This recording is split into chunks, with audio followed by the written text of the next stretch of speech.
En los últimos días somos testigos de un conflicto entre dos pequeños países.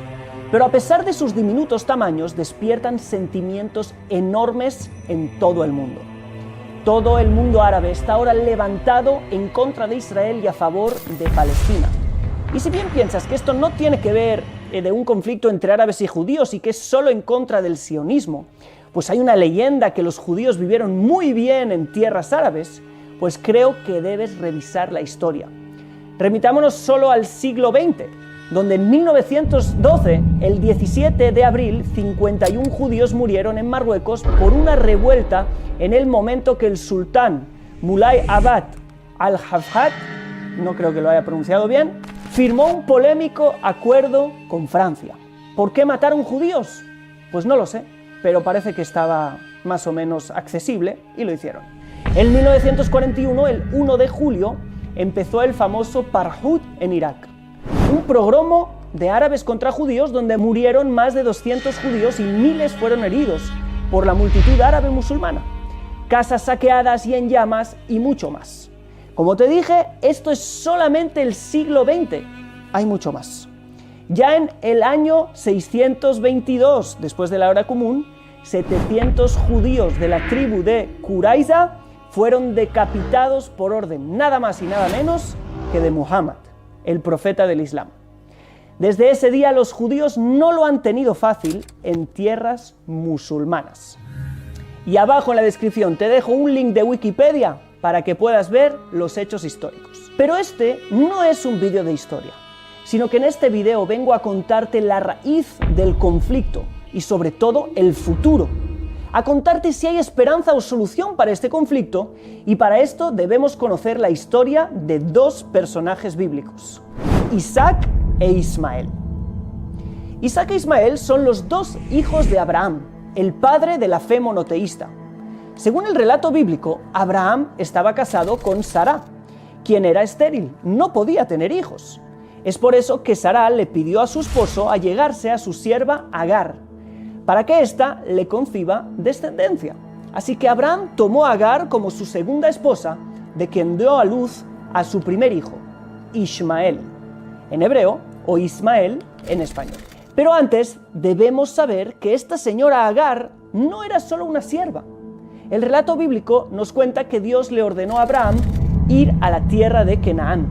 Pero cuando llegó a la tierra prometida, hubo allí una gran hambruna que instó a Abraham a descender a Egipto, tierra árabe. Sara era hermosa y Abraham, por miedo a que no le maten a él para quedarse con ella, dijo que era su hermana. La hermosura de Sara no tardó en llamar la atención de los egipcios, quien la llevaron al faraón para que ésta la tome como mujer. El Midrash cuenta que por un milagro divino, Sara fue devuelta a Abraham antes de ser tocada por el faraón. Y con ella, también la hija del mismo faraón, quien después de ver los grandes milagros de Dios, se asombró de la grandeza de este hombre Abraham y por eso le dijo a su hija: es mejor para ti ser sierva de Abraham que la hija del rey de Egipto. Y así se la dio a Abraham para que sea la sierva de Sara, su mujer. Ahí empezó una historia de competencia y conflicto entre dos princesas, Sara, que su nombre en hebreo es princesa, así puede ser traducido, y Agar, que era la hija del faraón, también una princesa. Así pues, Agar, la segunda esposa de Abraham, no era cualquiera, sino la hija del rey de Egipto. Por eso es que también se le considera árabe, por venir de Egipto, y por ello a su hijo Ismael se le identifica a él y a su descendencia como un arquetipo de la civilización árabe, quien más tarde fue, en su mayoría, musulmana. Abraham tenía sus esperanzas puestas en este nieto del faraón, que de él saldría la descendencia que cumpliría la promesa divina: en ti serán benditas todas las naciones en la tierra. Pues, ¿qué nación podría ser tan poderosa para que en ella se bendicieran todas las naciones de la tierra? Pues no está mal que el nieto del faraón y el hijo de Abraham, qué gran unión, puedan tener a esta descendencia. Pero de repente, una visita inesperada cambiaría el rumbo de toda la historia. Después de que Abraham fuera circuncidado y dejara de ser Abram y se convirtiera en Abraham, se le anuncia que su mujer de 90 años le dará a luz a un hijo. Y tanto él como Sara, su mujer, se ríen. Y por eso es que ese hijo será llamado Yitzhak, que en hebreo significa se reirá.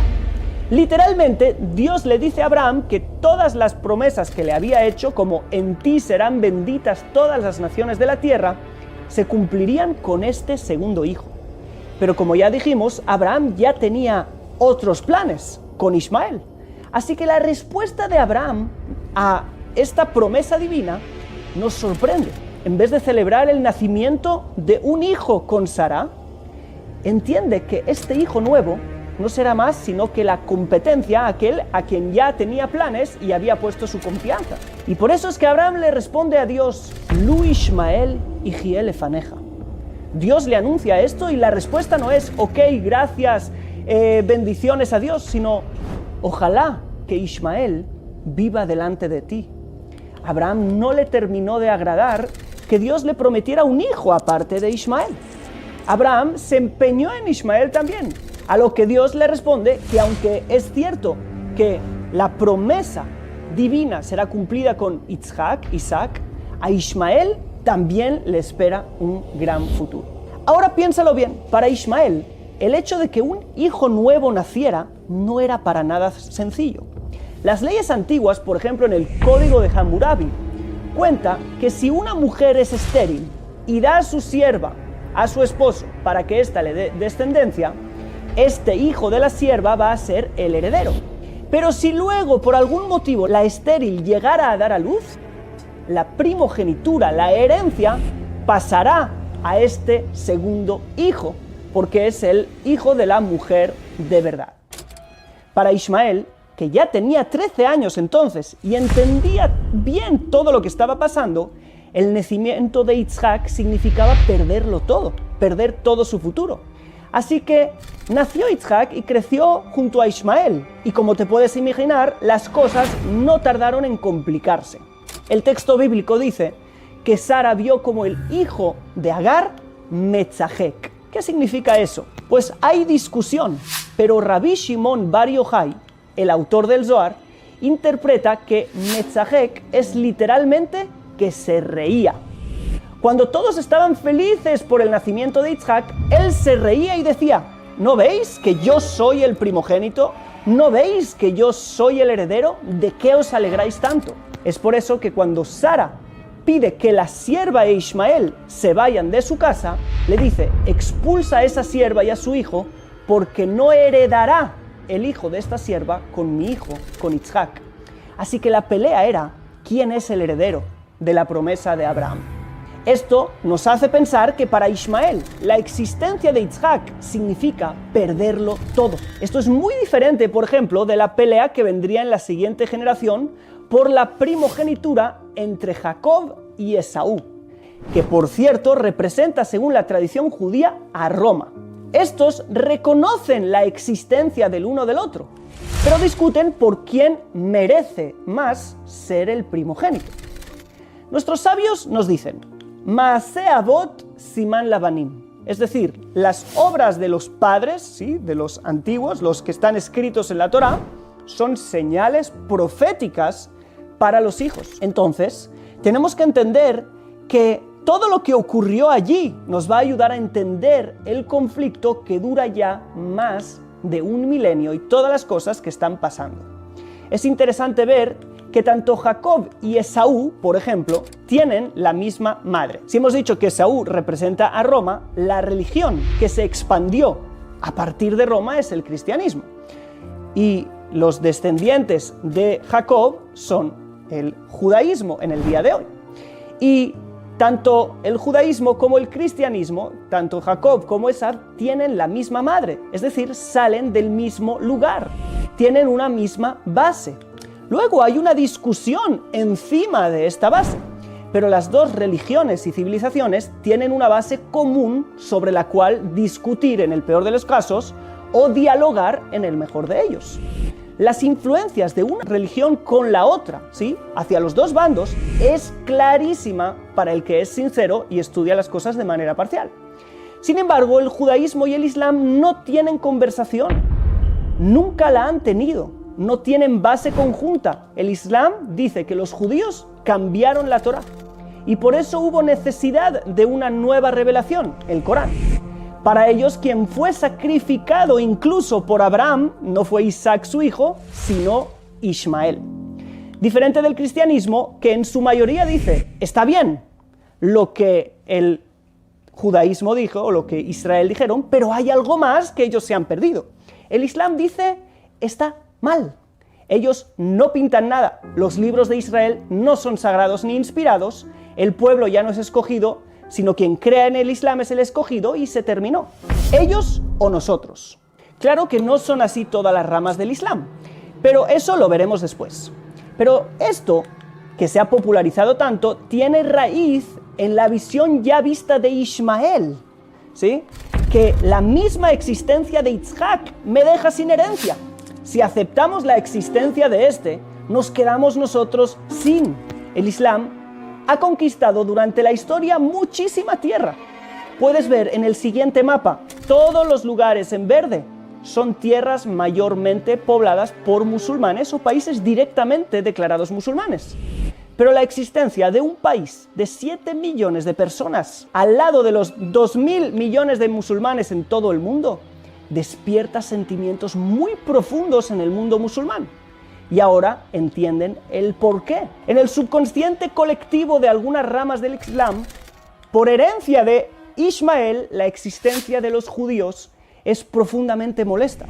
Basta solamente con ver este hadiz, que es citado en los estatutos del grupo terrorista Hamas como uno de sus objetivos, y citan lo siguiente. El profeta, que la paz y la bendición de Alá sean con él, dijo: la hora no vendrá hasta que los musulmanes combatan con los judíos y los maten. Los judíos se esconderán detrás de las rocas y árboles, y estas rocas y árboles dirán: oh muslim, oh siervo de Alá, hay un judío detrás mío, venid y matadlo. Todos los árboles dirán esto, en excepción al, espero que lo diga bien, el Harakat, ¿sí?